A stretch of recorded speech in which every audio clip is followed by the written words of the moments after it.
Okay, this video is going to go over the beginning of our basics unit. We actually started at the end of geometry and now we're going back to the basics. First page 1 to 16, I'd like you to measure using a ruler. So we're going to take number 14 to start. I'm going to do an example. First thing you do is line up your ruler so that the 0 is right at the beginning. And you make sure you know how many full inches it is. I see 1, 2, so it's definitely 2 full inches. When I look, it ends not at the very smallest line, which are 16ths. It ends at the next one, so that I know that my answer is going to be eighths. If you remember from the Mr. Care video, we look at those lines and count by odd numbers. So here's the first one that's that long, so that's 1/8. The next one that's that long is right here where we are. So we had 1/8, now we're going to go to 3/8. So that line right there is 1 3/8. Next one I'd like to do with you is number 20. You're told to measure this one with a protractor. First thing I want you to do, because these are kind of small, is take a ruler or the edge of your protractor and extend it. Then I would like you to make sure you lay your protractor vertex right here where that hole is, and make sure this black line straight across goes right on top of one of your lines. My angle here is acute, meaning less than 90, so I need to make sure I pick from the inside arch, because those are my numbers less than 90, and I look and it's right at 70. You might be tempted to mark 110, but that's the other side of this linear pair if I extended it.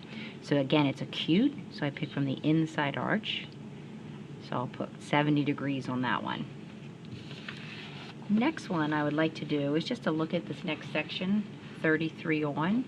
Classify each angle as either acute, which means less than 90, obtuse, greater than 90, right means it equals 90, or straight, which means it equals 180. So you can look at, I'll look at number 36. Big fat angle here, so we'll call that one obtuse. So these are drawings right here, so you pick what you think it is. This one right here I'll do, it's 37. I see a straight line, we call that a straight angle. And if I look here, we'll look at 44. They didn't give me a picture, but they told me the measurement was 15, which is less than 90. So I will say it is acute. And the next section, you're supposed to draw and label an angle to fit each description. We're supposed to draw a right angle, so I'm going to draw that first. To make sure we know it is a right angle, I'm going to put a box there to show the 90 degrees, and I'm supposed to label it angle JKL. So I need to put J on one of the rays, K, the middle letter, is always your vertex, and the L goes on the other ray.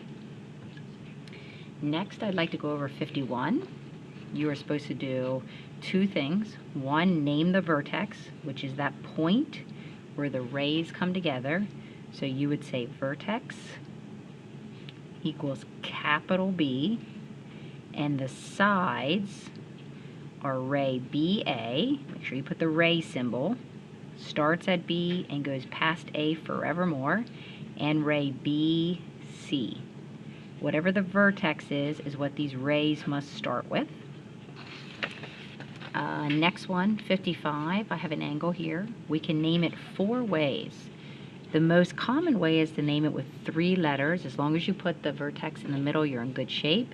Angle CBA. Or you could say ABC, as long as you're putting B in the middle. If you want to just use 1 letter, that's okay, because there's no other angle here. And if you are going to use 1 letter, you have to use the vertex. If they happen to have a number, this is my favorite way, I like to just say it's angle 3. So there's 4 ways of naming these 4 angles. So make sure that you list all of them. 59, the next one, says name all the angles that have a vertex of V as the vertex. There are 3 angles that have a vertex of V. You can name the angles several different ways. You only have to name each one of the angles one way. Here's an angle right here that has a vertex that is V. I think the simplest way, since they have it numbered, is to say angle 2. I know you can call it other things. We're just naming it one way here. Another angle is this one right here. It also has a vertex of V. I'm going to call that angle 3. And the last angle that has a vertex of 3 is this whole thing. Put those two together, which we have to call JVH, because they do not have a number for that. And I wouldn't want to just say angle V, because I